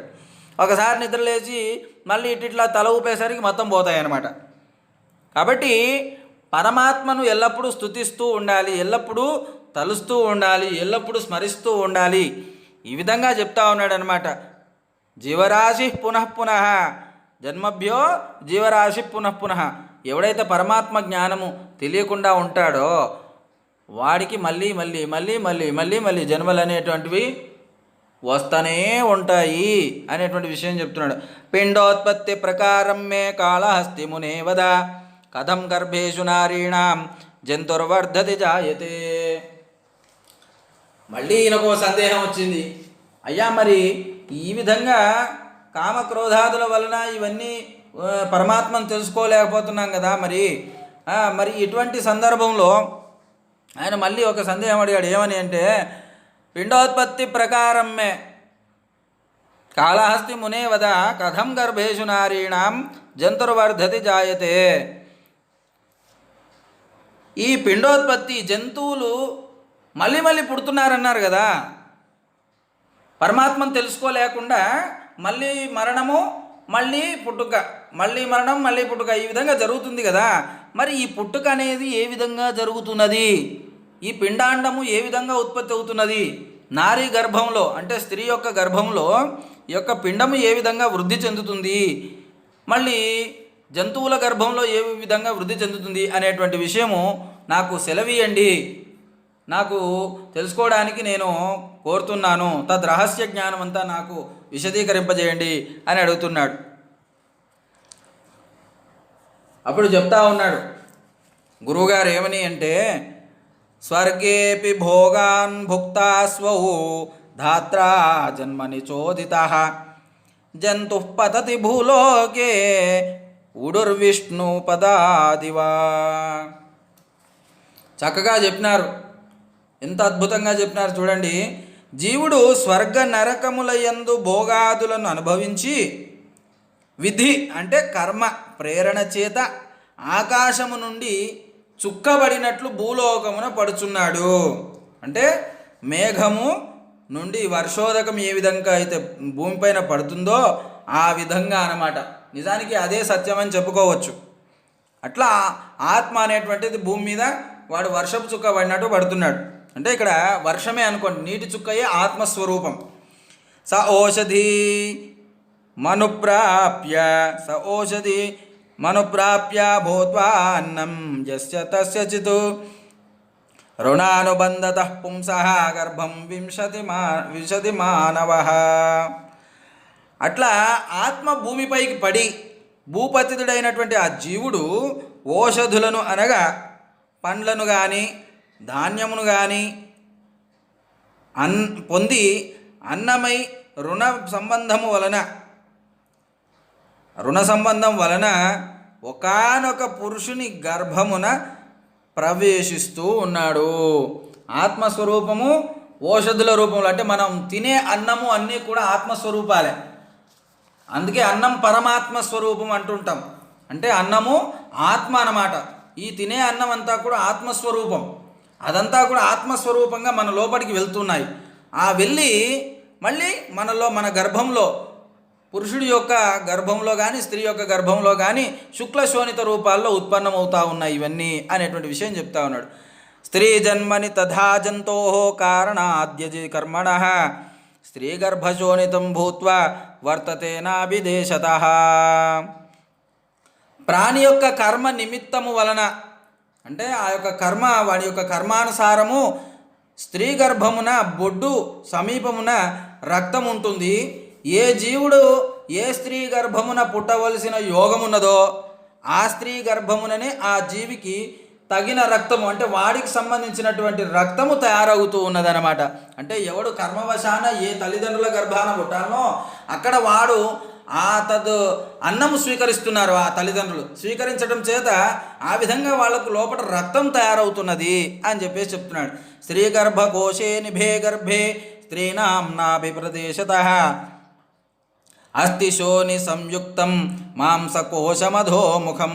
స్త్రీల యొక్క బొడ్డు వద్ద తామర మొగ్గ వంటి ఆకారం కలిగినటువంటి అధోముఖమైనటువంటి రక్తముతో కూడినటువంటి ఒక మాంసఖండం ఉంటుంది. దాన్ని గర్భకోశం అంటాం మనం. తత్ర కోశే వికసితే ప్రతిమాసి చ యోషితాం తదంతశోణితం యోనేః సర్వతే ఋతు సంహితం. స్త్రీల యొక్క ఆ గర్భకోశము ప్రతి నెల వికసిస్తూ ఉంటుంది. అప్పుడు కోశము నడుమనున్నటువంటి రక్తం ఏదైతే ఉందో ఆ రక్తము యోని ద్వారమున వెలుపలికి వస్తూ ఉంటుంది. ఆ రక్తం ఏదైతే మనం తిన్నటువంటి రక్తం ఏదైతే తిన్నటువంటి ఆహారము రక్తంగా మారి రక్తము మరి స్త్రీ రూపము స్త్రీలలో ఆ గర్భకోశంలో ఉండేటటువంటి రక్తకోశంగా మారి ప్రతి నెల బయటికి వస్తూ ఉంటుంది. దానినే మన పండితులు ఋతువు అన్నారనమాట. దానిని ఏమన్నారు? ఋతువు అన్నారు. ఆ ఋతురక్తము ప్రతి నెల వికసిస్తూ ఉంటుంది, ప్రతి నెల బయటికి వస్తూ ఉంటుంది అని చెప్పేసి చెప్తున్నాడు. తత్ర పుష్పం వికసిత మా 15 వాసరం తత్సకాశ దినేష్వేవ భవేన్ముకిలితం పునః. ఆ స్త్రీ గర్భం నందలి పుష్పము అంటే ఆవర్తము, ఆ గర్భము 15 దినముల వరకు వికసించి ఉంటుంది. ఆ గర్భం ఏం చేస్తుంది అంటే ఇప్పుడు మనకు శాస్త్రవేత్తలు చెప్తున్నట్టుగా 15 రోజులు తెరుచుకొని ఉంటుంది. తక్కిన 18 దినములు క్రమంగా ముడుచుకొని పోతుంది అనమాట. తజ్జంతోర్బ్రహ్మ సంధానాత్ జన్మనః కారణే యది ఋతౌ స్త్రీ పుంసయోగేన పిండముత్యద్యతే తథా. ఇక్కడ ఏం చెప్తున్నారు అంటే బ్రహ్మ ఘటన వలన, అంటే బ్రహ్మ యొక్క ప్రేరణ వల్ల. చాలామంది దంపతులు అనుకుంటూ ఉంటారు ఏమిటి అంటే మనము కలుస్తూ ఉన్నాం కదా, ఈ కలిసేటటువంటి ప్రేరణ మనము జరుగుతున్నది, మన వల్ల జరుగుతూ ఉన్నది అనేటువంటి భావన చాలామంది అనుకుంటూ ఉంటారు. అదేమో చేయరాని కర్మ అనేటటువంటి అసహ్యమైనటువంటి కర్మ అని భావిస్తూ ఉంటారు. అది తప్పు. ఇక్కడ శాస్త్రంలో చక్కగా చెప్పబడ్డది ఏమిటి అంటే అది బ్రహ్మ యొక్క కర్మ. సృష్టి అనేటువంటిది బ్రహ్మ యొక్క కర్మ, స్త్రీ పురుష సంయోగం అనేటువంటిది సృష్టి యొక్క కర్మ. అదే ఇక్కడ బ్రహ్మకర్మగా చెప్పాడు. బ్రహ్మ ఘటన వలన జన్మహేతువైన ఋతుదినముల యందు స్త్రీ పురుషులు సంగమించినచో స్త్రీ గర్భమున శుక్ల శోణిత సంయోగంచే పిండం ఏర్పడుతూ ఉన్నది అనేటువంటి విషయం చెప్తున్నారు. ఋతౌ స్త్రీ పుంసయోగేన పిండముత్పద్యతే తదా.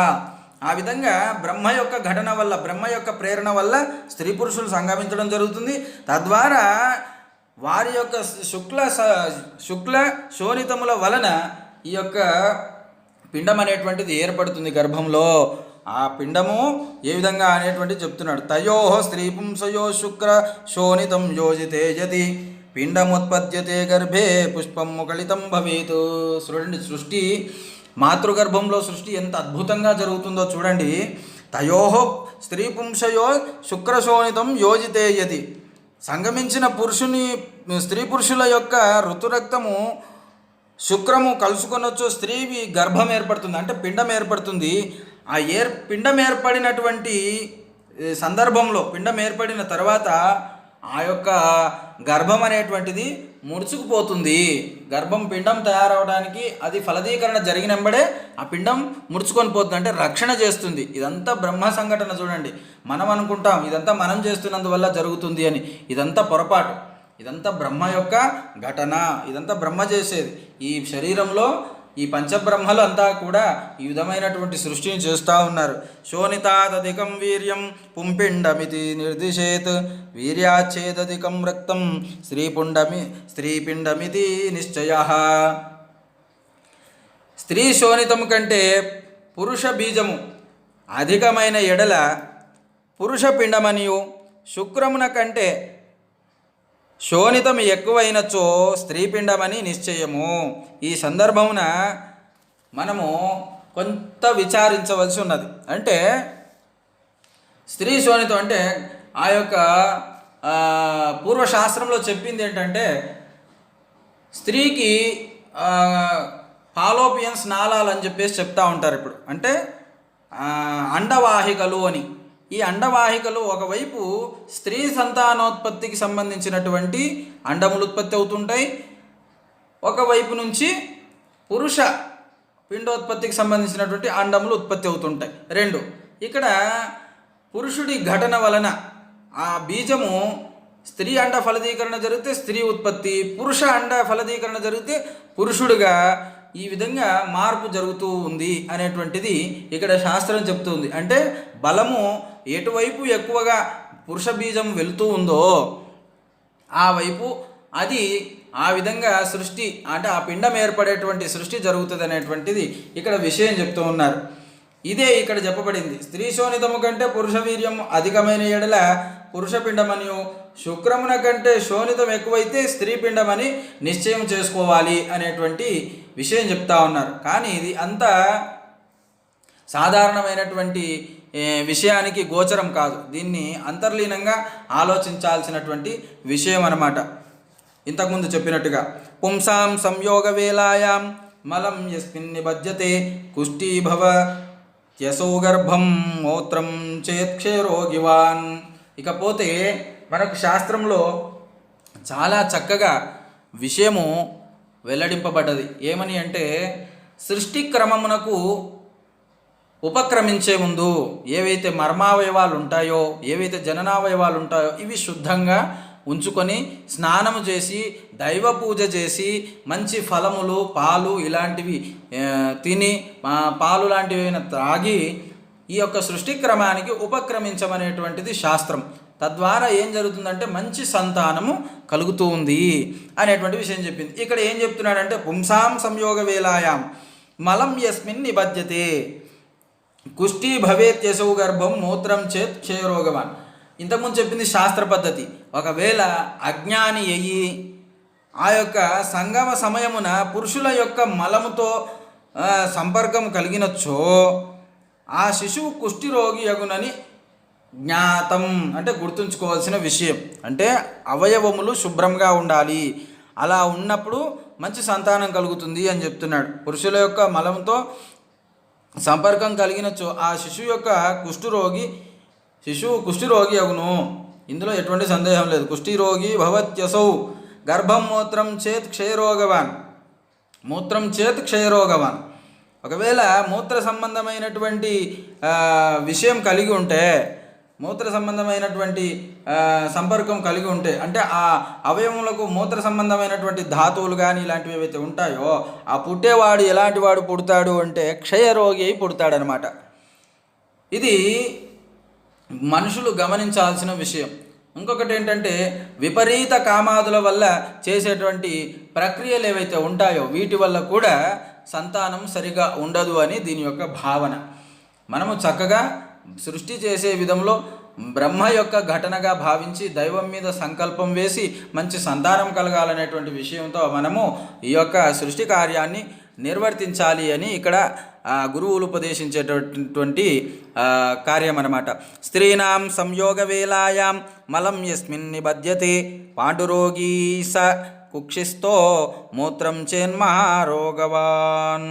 ఇకపోతే మళ్ళీ సృష్టి చేసేటప్పుడు, ఈ సంభోగం చేసేటప్పుడు సమయమున స్త్రీల యొక్క మలముతో ఏదైనా సంబంధం ఉందనుకోండి అవయవాలకి, అప్పుడు ఆ పిండం ఏదైతే ఏర్పడుతుందో అది పాండురోగి అవుతుంది అని చెప్పేసి చెప్తున్నాడు. స్త్రీల మూత్ర సంపర్కం కలిగినచో మేహరోగం కలిగి ఉంటుంది. అంటే దాదాపు ఇక్కడ మనం అర్థం చేసుకోవాల్సింది ఏంటి అంటే, సృష్టి చేసే ముందు, సంభోగం చేసే ముందు, ఈ సంతానం కోసం ప్రయత్నించే ముందు వారి యొక్క జననావయములన్నీ కూడా శుద్ధంగా ఉంచుకోవాలి.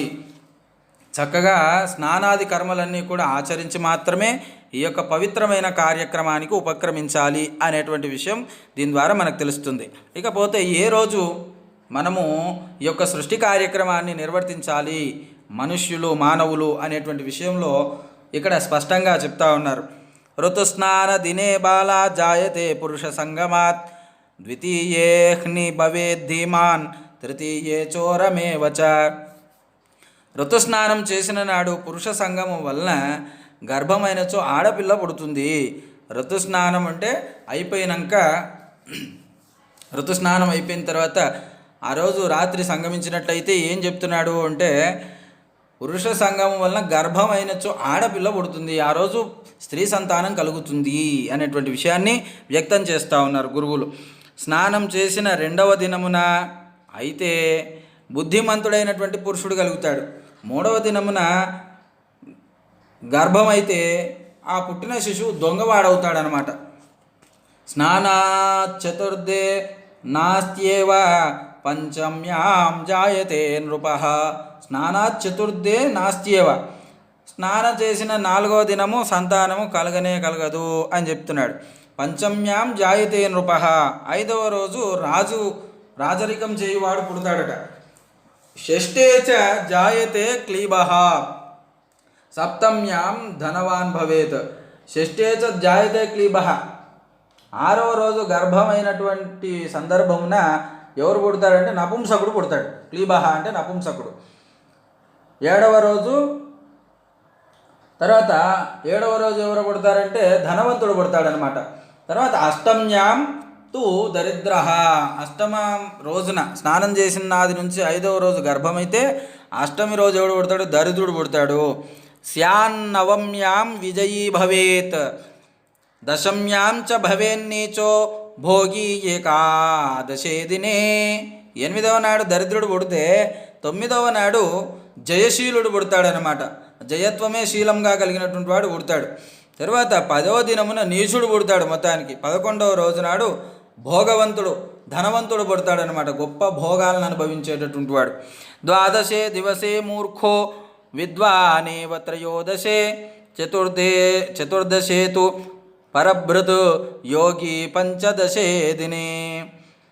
12వ నాడు గర్భమైతే మూర్ఖుడు పుడతాడనమాట. 13వ నాడు విద్వాంసుడు పుడతాడు. తర్వాత 14వ నాడు గర్భమైతే పరులను పోషించేటటువంటి వాడు పుడతాడు. 15వ రోజు లేదా 15వ రోజు యోగి జన్మిస్తాడు అని చెప్పేసి చెప్తుంది. యోగి పంచదశే దినే, 15వ నాడు గర్భమైతే, గర్భం ఒకవేళ పిండము ఫలదీకరణ జరిగితే ఆ రోజున చక్కగా ఈ యొక్క యోగి అనేటువంటి వాడు పుడతాడు, యోగి అవుతాడు ఆ పుట్టినవాడు అని చెప్తున్నాడు. రజోవత్యా స్త్రియాయస్తు దివసత్రయ మధ్యమే సంగమం కురుతే మోహ ద్రాక్షసో భవతి ధ్రువం.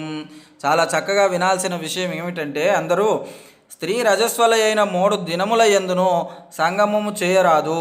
మోహం వల్ల ఒకవేళ అట్లా చేస్తే, సంగమం చేస్తే వాడు రాక్షసుడవుతాడు.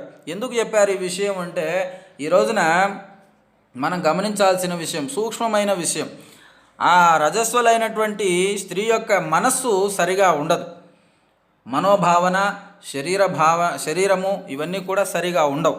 కాబట్టి అటువంటి దినముల్లో ఎవరైతే అర్థం చేసుకోకుండా విపరీతమైనటువంటి కామంతో వాళ్ళను పొందుదామనే ప్రయత్నం చేస్తారో అటువంటి వాళ్ళు ఏమవుతారు అంటే సాక్షాత్తు రాక్షసులే వాళ్ళు. కాబట్టి అలా చేయకూడదని చెప్పేసి గురువులు ఉపదేశిస్తూ ఉన్నారు. రాక్షసుడే అవుతున్నాడు. ప్రథమే హని చండాలి, ద్వితీయే బ్రహ్మఘాతకి, తృతీయే రజకి ప్రోక్త, చతుర్థే హని శుద్ధ్యతి. ఇక్కడ పోతే ఇక్కడ విషయం చెప్తున్నారు, ఎందుకు జాగ్రత్త కోసం. ఈ రోజున ఇలాంటి విషయాలు సామాజికంగా చెప్తే గొడవలయ్యే ప్రసక్తి ఉన్నది. అంటే ఆ రజస్వల అంటే ఋతుక్రమంలో ఉన్నటువంటి స్త్రీని 3 రోజుల వరకు తాకకూడదు అంటే మేము అస్పృశ్యులమా అనేటువంటి భావన ఈరోజు వస్తూ ఉంది. కానీ అది ఎందుకు పెట్టారు ఆ విధంగా అంటే వాళ్ళ యొక్క మనోస్థితి, వాళ్ళ యొక్క మనోభావన అనేటువంటిది బాగుండదు, శారీరక భావన అనేటువంటిది బాగుండదు. కొందరికి పొట్ట నొప్పి, కొందరికి ఆలోచన స్థితి, ఇవన్నీ కూడా సరిగా ఉండవు. కాబట్టి అటువంటి సందర్భంలో ఏం చేసినారంటే వాళ్ళను ఎటువంటి పనికి ఉపక్రమింప చేయకూడదు, ఎటువంటి పని వాళ్లకు చెప్పకూడదు, ఎటువంటివి కూడా ఏమీ చేయకూడదు, ఎటువంటి పొందటం అంటే సంగమించటం ఇలాంటివి ఏమీ కూడా చేయకూడదు అని ముందుగా వాళ్ళు జాగ్రత్త కలిగించారు. ఆ జాగ్రత్త కలిగించడంలో ఇలాంటి విషయాలు చెప్తే ఏమవుతుందంటే ఏం కాదులే చేద్దాంలే అనేటువంటి భావన మనసులో వస్తుంది. కాబట్టి ఏం చేశారంటే కొద్దిగా భయపెట్టారనమాట వీళ్ళని. ఏదే కానీ భయం పెడితే కానీ దాని దగ్గరికి పోరు, ఆ విషయం జోలికి వీళ్ళు పోరనమాట. అందుకోసం ఏం చెప్పారంటే గురువులు ప్రథమే హని చండాలి, మొదటి రోజు ఈ స్త్రీ ముట్టైనటువంటి స్త్రీ మొదటి రోజు ఏ స్వరూపంగా, చండాల స్వరూపంగా చెప్పారనమాట. రెండవ రోజు బ్రహ్మహత్య చేసిన దానితో పాతకము, మూడవ రోజు ఒక రజక స్త్రీతో సంబంధమైనటువంటి గుణము కలిగి ఉంటుందని చెప్పారు. నాలుగవ నాడు పరిశుద్ధురాలనియు తెలుసుకోవాలి అని చెప్పారు. అయితే ఈ విషయంలో ఈ విధంగా ఎందుకు చెప్పారంటే పూర్వకాలంలో ఇవన్నీ కూడా కొద్దిగా మనము చేయడానికి అంటే స్త్రీని పొందడానికి ఉండకుండా ఉండేటందుకు ఇలాంటి విషయాలన్నీ కూడా బోధన చేశారు. కానీ ఈ రోజున మమ్మల్ని అదో రకంగా చూస్తున్నారు, అస్పృశ్యతగా చూస్తున్నారు అని చెప్పేసి స్త్రీల యొక్క భావన. ఇది తప్పు. వారి యొక్క గౌరవానికి చెప్పినటువంటి విషయాలే కానీ ఏవి కూడా తక్కువగా చూడటానికని కాదు. ఇంకొక విషయం ఏంటంటే పూర్వకాలంలో వీరికి గౌరవప్రదంగా ఒక గది అనేటువంటిది ఉంచేవాళ్ళు, విడిగా ఉండటానికి, దూరం ఉండటానికి గది అనేటువంటిది ఉంచేవాళ్ళు. ఈ కాలంలో ఇరుకు గదులు అయిపోయేసరికి ఉండటానికి వీలు కుదరటం లేదు. కాబట్టి సాధారణంగా అందరూ కలిసి తిరుగుతున్నారు, కలిసి పని చేస్తున్నారు. కానీ ఇక్కడ ఏం చెప్తున్నారంటే గురువులు ఆ 3 రోజులు దూరంగా ఉండండి, దూరంగా ఉంచండి, చాలా జాగ్రత్తగా గౌరవంగా చూడండి, అంతేగాని అదొక నీచ స్వరూపంగా చూడకూడదు అనేటువంటిది ఇక్కడ దీని యొక్క భావం అన్నమాట. దానికి చాలా చక్కగా చెప్తున్నాడు. కనుక మొదటి 3 రోజులు ఏవైతే ఉంటాయో ఇవి వాళ్ళ మానసిక వేదన, అవి పూర్వ కర్మవశాత్తు జన్మవశాత్ అవన్నీ అనుభవిస్తారు. కాబట్టి వాళ్ళని గౌరవంగా ఉంచడం కోసం చక్కగా ఈ 3 రోజులు కూడా దూరంగా ఉంచండి అని చెప్పేసి సంభోగానికి నిషిద్ధపరిచారనమాట. రజోవతి దివా నిద్రాం కురుతే రూపకర్మకృత్ నఖాజ్జాయతే భూమే పరహింసారతస్తథా. చక్కగా చెప్తా ఉన్నారు గురువులు. ఇది ఎంత మానసికంగా గమనించాల్సిన విషయం. మొట్టుతైనటువంటి వనిత అంటే స్త్రీ పగలు నిద్రించకూడదు అనేటువంటిది రూలు పాస్ చేశారు గురువులు. అలా పాప పనులు పగలు నిద్రిస్తే ఏమవుతుంది అంటే ఈ పాప పనులు చేసేటువంటి వాళ్ళు ఉడతారనమాట, పిల్లలు, సంతానం ఆ విధంగా ఉంటుంది అని. భూమిని త్రవ్వినచో పరులను హింసించేటటువంటి వాడు పుడతాడు, భూమిని తవ్వితే పరులను హింసించేటటువంటి వాడు పుడతాడు. కాబట్టి ఇలా చేయకూడదు. అంటే ఆమె విశ్రాంతిగా ఉండాలి, ఏమి చింత చేయకుండా చక్కగా ఒక దగ్గర విశ్రాంతిగా ఉండాలి అని చెప్తున్నారు. ఎలాంటి పని చేయకూడదు. ధాన్య సంఘటనాద్రష్ట ధాన సంఘటనాద్భ్రష్ట కుత్సితో దూరచాలనాత్ భారస్యోద్వహనాద్ గుల్మి లాలీ భవతి కర్మతః. ఆ విధంగా మొట్టుతాయన ఋతువు క్రమం కలిగినటువంటి స్త్రీ ధనధాన్యాలను ఏమి కూడా దంచకూడదు, దంచింప చేయకూడదు, ఆ పనిని ఉపక్రమింప చేయకూడదు. అలా చేస్తే వారి సంతానం ఏమవుతుందంటే ఆ పుట్టే సంతానం భ్రష్టుడై పుడతాడనమాట. కాబట్టి గురువులు దివ్య దృష్టితో చూసి ఆలోచించినటువంటి విషయం ఇదంతా కూడా, దూరదృష్టితో ఆలోచించినటువంటి విషయం. తర్వాత కష్టపెట్టకూడదు, దూరం నడిపించి కష్టపెట్టడం అనేటువంటి చేయకూడదు. అలా నడిపిస్తే ఏమవుతుందంటే కుత్సితుడు పుడతాడు, కుత్సిత బుద్ధి. విపరీతమైన కుచితమైన బుద్ధి కలిగినటువంటి వాడు పుత్రుడుగా పుడతాడనమాట. అందుకోసం వాళ్ళను విశ్రాంతిగానే ఉంచాలి. బరువు మోసినచో గుల్మరోగి పుడతాడు. ఇక్కడ ఏం చెప్తున్నాడు అంటే గురువుగారు, భారస్యోద్వహనాత్ గుల్మి, భారము వహింపజేస్తే అంటే ఏమైనా బరువులు మోయించడం చేస్తే ఎవరు పుడతారు అంటే గుల్మరోగి పుడతాడనమాట. విపరీతమైనటువంటి గుల్మరోగి. ఒకవేళ పనులు చేసినతో లాలీ భవతి కర్మతః, కర్మతః అంటే పని వలన ఎవరు పుడతారు అంటే వాళ్ళు విశ్రాంతిగా ఉంచకుండా వాళ్ళని పని చేయిస్తున్నారనుకోండి ఇంటి వాళ్ళకు ఎవరు పుడతాడు అంటే లాలి అంటే చొంగ గార్చుకునేటువంటి వాడు ఉంటాడు కదా, నోట్లోకింతి మొత్తం జొల్లు గార్చుకుంటూ ఉంటారు, లేదా చొంగ అంటుంటారు. ఆ చొంగ గార్చుకునేటువంటి వాళ్ళు జన్మిస్తారు. కాబట్టి ఆ స్త్రీని గౌరవించి చక్కగా పని చేయకుండా ఒక పక్కన ఉంచాలి. వాళ్ళకే ఆ పురుషులు వాళ్ళ భర్తలే ఆ 3 రోజులు చక్కగా సేవ చేయాలి. ఆ ఇంటి వాళ్ళే ఆమెకు నిర్వ్యాపారంగా ఉంచి విశ్రాంతిగా ఉంచి సేవ చేయాలి అని ఇక్కడ శాస్త్రబద్ధంగా చెప్పబడింది. నీచంగా మాత్రం చూడకూడదు, అది చాలా తప్పు. కాకపోతే వాళ్ళను వాళ్ళ యొక్క మానసిక పరిస్థితిని అనుసరించి దూరంగా ఉంచి వాళ్ళను చక్కగా చూడాలి అని చెప్పి చెప్తున్నాడు. ప్రథమే మాసి సంయోగ శుక్లశోణితయోర్ధ్రువం. ఇకపోతే పిండం అయితే ఏ విధంగా ఏర్పడుతుంది పిండం అని చెప్పేసి చెప్తున్నాడు. ఒక పిండము ఏర్పడి ఏ విధంగా ఉంటుంది అని చెప్పేసి చెప్తున్నాడు. ప్రథమే మాసి సంయోగ శుక్లశోణితయోర్ధ్రువం, ద్వితీయే మాసి కాఠిన్యం, తృతీయే పయవోద్భవ, తృతీయే అవయోద్భవ. గర్భం ఏర్పడినటువంటి మొదటి నెల యందు శుక్లశోణితముల యొక్క కలయిక ద్రవరూపంగా ఉంటుంది. మొదటి నెల కొద్దిగా ఒక ద్రవ రూపంలో ఉంటుంది, లిక్విడ్ రూపంలో ఉంటుంది అని చెప్తున్నారు. రెండవ నెల యందు ఆ ద్రవము కొద్దిగా గట్టి పడుతుంది, ముద్దలాగా అవుతుంది అనమాట. ఏం చెప్తున్నాడు, శుక్లశోణితయో ధ్రువం, ద్వితీయే మాసి కాఠిన్యం, కొద్దిగా రెండవ నెలలో కొద్దిగా కఠినంగా అవుతుంది అంటే గట్టిగా అవుతుంది. తృతీయే అవయవోద్భవ, మూడవ నెల యందు పిండమునకు కాళ్ళు చేతులు ఇవన్నీ కూడా అవయవాలు ఏర్పడతాయి అని సృష్టి క్రమం అంటే గర్భంలో జరిగేటటువంటి శిశు వర్ధనం అనేటువంటి చెప్పబడుతుంది. చతుర్థే చాస్తి జననం, చతుర్థే చాస్తి 4వ నెలలో చక్కగా అస్థి అంటే ఎముకలు పుడతాయన్నమాట, ఎముకలు తయారవుతూ ఉంటాయి. పంచమే చర్మ సంభవ, 5వ నెలలో చర్మము కలుగుతూ ఉంటుంది, ఆ అవయవాలకు మీదంతా చర్మం ఏర్పడుతుంది.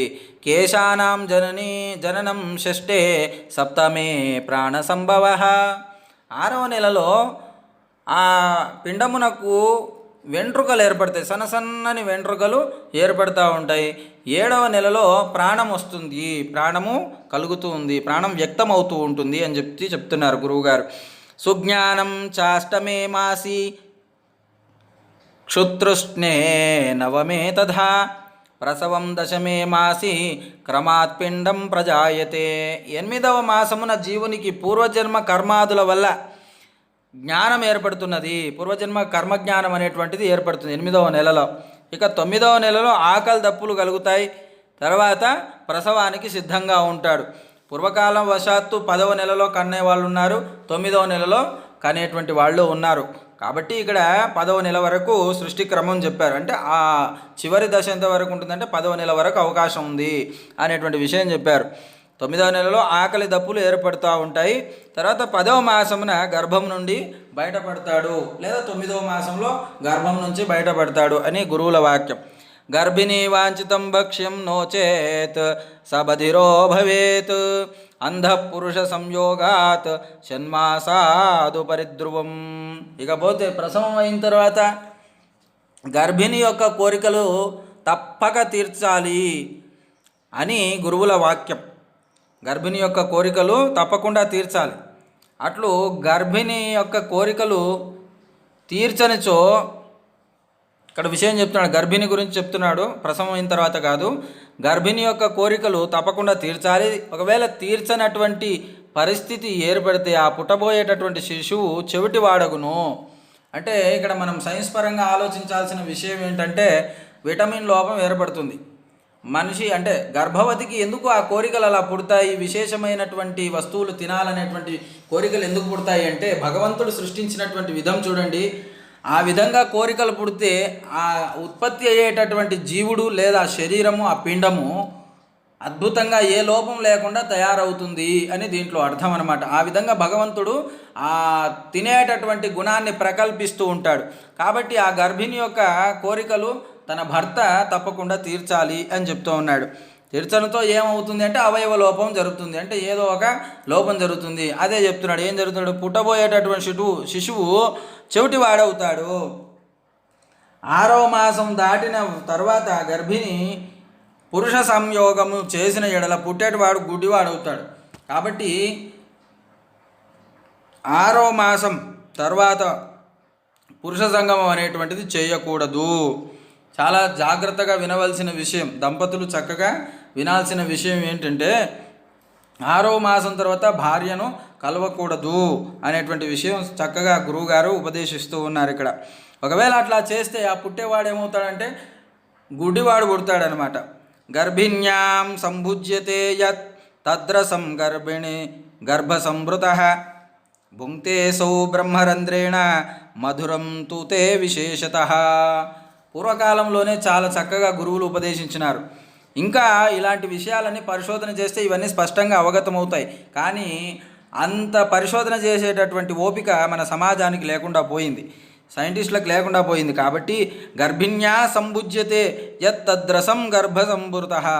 ఇక్కడ విషయం చెప్తున్నాడు. ఆధునిక కాలంలో కూడా చెప్తున్నారు. ఏమిటి అంటే గర్భిణి భుజించేటటువంటి పదార్థములు ఏవైతే ఉంటాయో అవన్నీ కూడా రసము రూపంలో గర్భంలో ఉన్నటువంటి శిశువు బ్రహ్మరంధ్రం ద్వారా, అంటే బొడ్డుతాడు ఏదైతే ఉంటుందో దాని ద్వారా అనుభవిస్తూ ఉంటాడు. ఆ మధుర పదార్థముల రసమును మాత్రం ఎక్కువగా శిశువు స్వీకరిస్తూ ఉంటాడు. కావున గర్భిణులు తీయని వస్తువులు ఆరగించుట చాలా మంచిది అని గురువులు చెప్తా ఉన్నారు. మధురం తు విశేషతః భుంక్తే అసౌ బ్రహ్మరంధ్రేణ మధురం తు విశేషతః. విశేషంగా తీపి పదార్థాలు ఎక్కువగా తినటం వల్ల, ఎక్కువగా తీపి పదార్థాలు తింటే ఆ పుట్టేవాడు మంచి మనస్సు కలిగినటువంటి వాడు అయి పుడతాడు అని చెప్పేసి చెప్తున్నాడు. తీయని వస్తువులను ఆరగించుట చాలా మంచిది అని చెప్తున్నాడు. బ్రహ్మరంధ్రము ద్వారా కాక నాభిరంధ్రము ద్వారా అనభించునని కొన్ని శాస్త్రములు చెప్తా ఉన్నాయి. అంటే శాస్త్ర భిన్నత్వం వల్ల ఇది తెలుస్తుంది.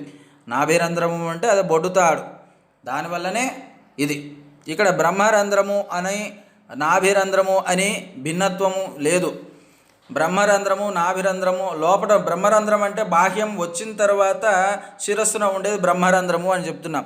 ఇప్పుడు తల్లి గర్భంలో ఉన్నందుకు నాభి యొక్క రంధ్రమే బ్రహ్మరంధ్రము అనేటువంటిది ఇక్కడ తెలుసుకోవాలి మనం. జ్ఞాత్వా ఏ రిపు షడ్వర్గం యోగిన స్వాంతన సంస్థితం బ్రహ్మాండధారిణం జ్ఞాత్వా హృత్పద్మతత్వం జ్ఞాత్వా హ్యమృతత్వం భజంతి తే. జిత్వా ఏ రిపు షడ్వర్గం యోగినః స్వాంత సంస్థితం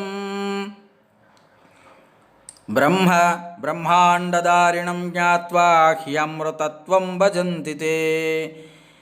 ఏ యోగులు తమ లోపలి కామక్రోధములనేటువంటి 6 శత్రువులను గెలిచి హృదయమునందు కలిగినటువంటి బ్రహ్మాండధారి అయినటువంటి ఆ విశ్వకర్మ పరమాత్మని ఎరుంగజాలుచున్నారో, తెలుసుకుంటున్నారో అట్టి వాళ్ళు అమృత తత్వమును అంటే మోక్షమును పొందుచున్నారు. ఇందుకు మనకు విశేషంగా ఉపనిషత్ చెప్పింది ఏంటంటే అన్ని శరీరముల యందు ఉన్నటువంటి పరమాత్మ ఆ విశ్వకర్మ స్వరూపమే. జిత్వా ఏ రిపు షడ్వర్గం యోగినః స్వాంతన సంస్థితం. స్వాంతనమునందు ఉన్నటువంటి పరమాత్మ ఎవరు అంటే ఆ విశ్వకర్మ. ఆయన్ని ఎవరైతే తెలుసుకుంటున్నారో వాళ్ళంతా కూడా మోక్షం పొందుతున్నారు అని. ఏష దేవో విశ్వకర్మ మహాత్మా సదాజనానాం హృదయే సన్నివిష్టః హృదా మనీషా మనసాభిక్లుప్తో య ఏతద్విదురమృతాస్తే భవంతి అని శ్వేతాశ్వేతరోపనిషత్తు ప్రమాణం దీనికి. కాబట్టి అద్భుతమైనటువంటి బ్రహ్మజ్ఞానము, పరమాత్మ విషయము మనము తెలుసుకోవాలి. ఎప్పుడైతే తెలుసుకుంటామో అప్పుడు పరమాత్మను మనం పొందుతాము అని చెప్పేసి ఇక్కడ కాళహస్త్యాచార్య స్వాముల వారు విశేషంగా ప్రవచనం చెప్తూ ఉన్నారు. కాబట్టి ఈ విధంగా మనము ప్రవర్తించి బ్రహ్మను పొందుదాము, బ్రహ్మను పొంది మనం మోక్షాన్ని అధిరోహిద్దాము అని తెలియజేస్తూ మంగళం మహత్ ఇది శ్రీ విశ్వకర్మ పురాణే అష్టమోధ్యాయ సమాప్త. ఓం నమో విశ్వకర్మణే.